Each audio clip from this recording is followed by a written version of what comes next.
tudo bem com vocês? Eu sou a professora Mariana Lima e hoje estou aqui para falar um pouco sobre climatologia. Vamos lá aprender um pouco comigo? Inicialmente, eu trouxe as camadas da atmosfera. Em azul, a troposfera, que é a camada mais superficial, mais próxima da superfície terrestre. E, claro, ela é responsável pela formação das nuvens. A estratosfera é a camada bastante conhecida por ter presente a camada de ozônio. A mesosfera é uma camada intermediária, tem cerca de 600 quilômetros aproximadamente da Terra, essa altitude, e ela já tem baixas temperaturas. A ionosfera, que é a camada azul mais claro, é caracterizada por ter partículas de íons, ou seja, partículas eletrizadas que têm a propriedade de refletir as ondas de rádio, por isso que chamamos elas de ionosfera. E já a exosfera tem cerca de 500 a 700 quilômetros da superfície terrestre. Os átomos de oxigênio, hidrogênio e hélio formam uma atmosfera muito tênue e as leis dos gases deixam de ser válidas. Ou seja, na exosfera nós possuímos uma ausência dessa gravidade, assim como na exosfera está presente alguns tipos de satélites, tá certo? Que, no caso, caracteriza essa camada. Vamos lá adiante? Aqui nós vamos falar um pouquinho do movimento de rotação. Nós sabemos que o movimento de rotação é aquele que a Terra faz em torno do seu próprio eixo e dura aproximadamente 24 horas. Vocês percebem que a Terra ela está inclinada no seu eixo de rotação. Aqui uma parte da Terra, claro, vai ser noite e a parte da Terra será dia. Vocês percebem que o Sol ele vai iluminar a Terra de acordo com a sua inclinação e não de forma horizontal, ok? Então, vamos lá? Movimento de translação. O movimento de translação é aquele que a Terra faz em torno do Sol e que dura aproximadamente 365 dias, 6 horas, tá bem? Então, esse movimento, nós percebemos também que enquanto há o movimento de translação, o movimento de rotação na Terra também está acontecendo. Estações do ano. As estações do ano, elas são definidas principalmente do norte do nosso planeta, onde essa iluminação solar ela é bastante regrada, tá bem? Então, onde a gente tem essa iluminação regrada, nós temos a delimitação das estações do ano mais corretas, já o inverno, o verão, o outono e a primavera, que é a estação das flores, ok? Agora eu vou trazer a diferença para vocês entre tempo e clima. Nós já vimos as características mais gerais dessa formação do clima, da influência da rotação e da translação para o clima, mas agora vamos saber a diferença propriamente dita, tá? Tempo e clima. Eu trouxe duas frases aqui. Hoje o dia está quente e úmido aqui em Bom Jardim. Vamos lá? E a segunda frase. A cidade de Surubim tem um clima semiárido típico do Agreste. Na primeira frase, a gente percebe que eu estou falando de quê? Estou falando do tempo, é algo efêmero, tá certo? É algo que é passageiro. Apenas o dia está quente e úmido.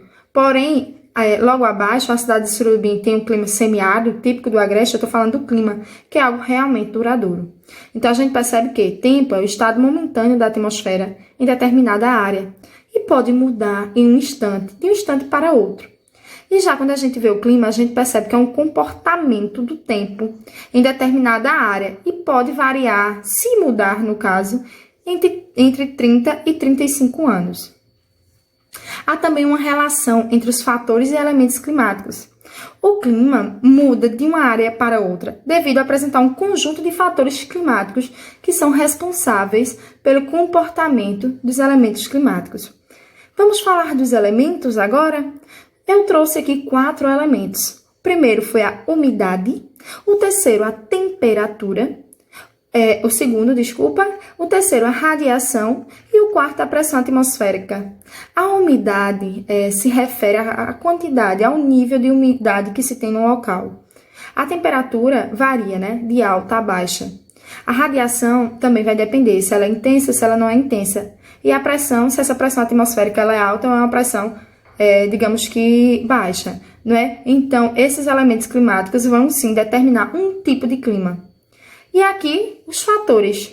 Nós temos como fatores a latitude, a altitude, as massas de ar, a continentalidade e maritimidade, as correntes marítimas, a vegetação e o relevo. A latitude é relacionada à distância em graus de qualquer ponto da superfície terrestre até a linha do Equador. Então, maior latitude é igual a menor temperatura, minha gente. E quanto menor for a latitude, maior será a temperatura. Já na altitude, quanto maior for a altitude, menor é a temperatura. A gente vê isso muito em jogos de futebol, né? Onde as pessoas dizem, o Brasil vai jogar hoje no Equador, numa área muito alta, que tem uma altitude muito elevada. Então, com certeza, a temperatura também será mais baixa. As massas de ar. É uma porção de ar, né, que se desloca pela diferença de pressão. Ela vai se deslocando de uma área para outra, podendo se deslocar do oceano para o continente, ou do continente para o oceano. Continentalidade e maritimidade é quando há uma relação de temperatura e umidade. Como assim? Se sua cidade está próxima ao mar, ao oceano, ela tende a ter características mais úmidas. Enquanto que, se você estiver no centro do país, não for próxima do mar, por exemplo, você tende, claro, sua cidade tende a ser um pouco mais quente. Então, essa é a influência do continente e a influência do mar na quantidade de umidade.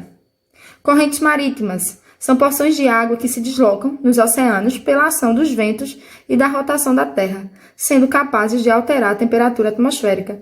Então, algo muito importante também são as correntes marítimas.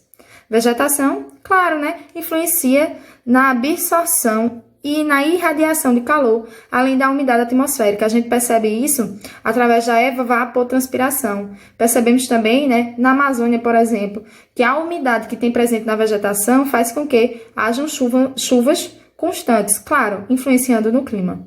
O relevo. O relevo também influencia no clima. Em que sentido? Relaciona-se com a altitude, com a temperatura. Por exemplo, se a gente tem relevos altos, consequentemente, com altitude elevada, a gente vai ter uma temperatura mais baixa, né? Vai ter uma umidade mais baixa também, quanto mais alto, mais frio. Entenderam? Então, todos esses fatores estão, claro, que ligados à diferenciação do clima. De ar, é válido salientar que no verão nós temos a MSC, que é a massa equatorial continental localizada no continente, porém ela é quente e úmida por estar sobre a floresta amazônica. Nós temos a MEA, que é a massa equatorial atlântica. Ela é uma massa também quente e úmida, está localizada no Oceano Atlântico. Nós temos a MTA, que é a massa tropical atlântica. Ela é quente e úmida por estar também localizada no Oceano Atlântico e entre as linhas dos trópicos. MTC, uma massa tropical continental. Ela é uma massa quente, porém não úmida e sim seca por estar sobre o continente. Aqui no inverno a gente tem a massa equatorial continental, porém com a menor abrangência por estar no inverno, né? Quente e úmida. A massa equatorial atlântica, também quente e úmida. A gente tem aqui a massa tropical atlântica, quente e úmida, é localizada no Oceano Atlântico. Temos a massa polar atlântica, que é um diferencial que aqui no verão não tem, mas no inverno tem, tá certo? Com influência mais fria no continente. E a gente tem a massa tropical continental, que é aquela massa seca, quente e seca, né, que eu falei para vocês. Agora, eu irei falar um pouco da influência da poluição no clima, né? Como a poluição, ela provoca, né, essas alterações no meio ambiente. E, claro, isso por introdução de elementos estranhos ou modificação da concentração dos elementos naturais. Isso se refere à poluição. O ecossistema natural ou agrário também é alvo de poluição.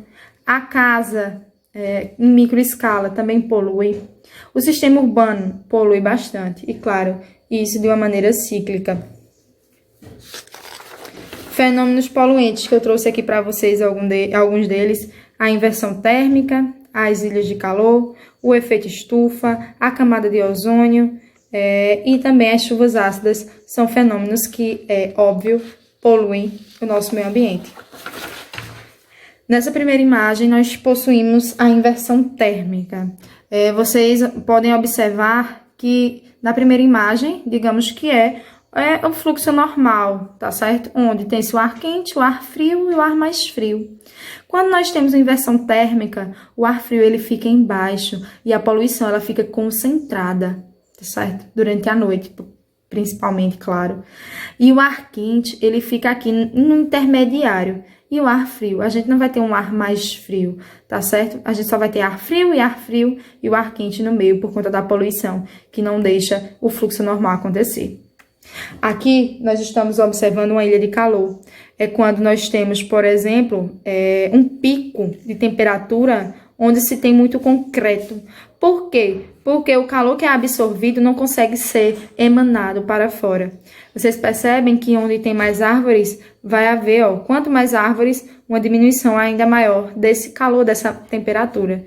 Então, mostra, assim, que o diferencial de uma cidade, por exemplo, é, sim, essa quantidade de concreto.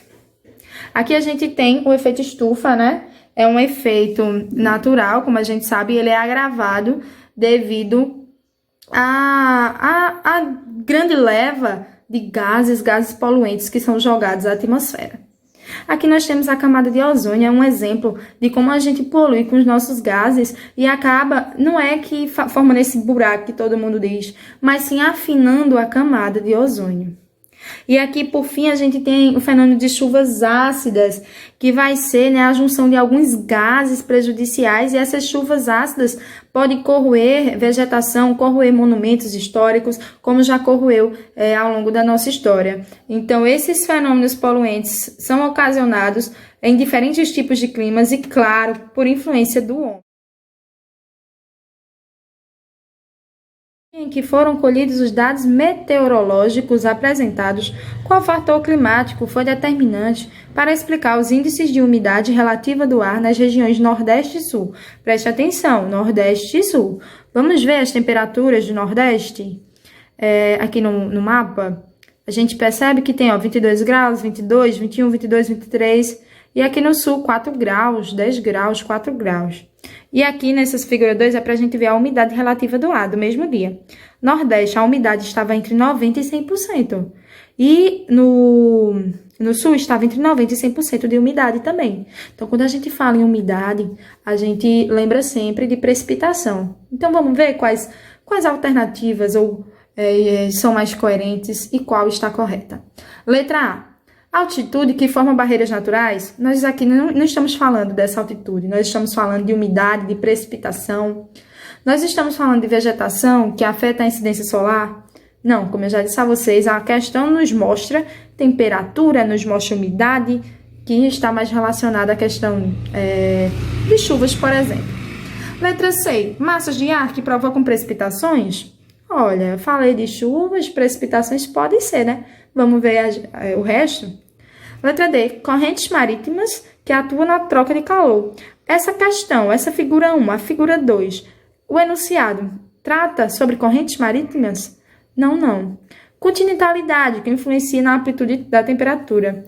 Aqui a gente não está percebendo uma amplitude térmica, a gente não está vendo a diferença do dia ou da noite. Aqui a gente está vendo mesmo a influência dessas massas de ar, da umidade nas precipitações, nas chuvas do Nordeste e também da região Sul, tá bom? Então, é a letra C a resposta dessa questão. Era só a gente observar do que a questão se tratava, da umidade, do índice de precipitação, da temperatura, claro, né? Como vocês podem ver aqui, a umidade do Nordeste e do Sul é elevadíssimas, tá bom? Então, um cheiro para todo mundo e a letra C está respondida.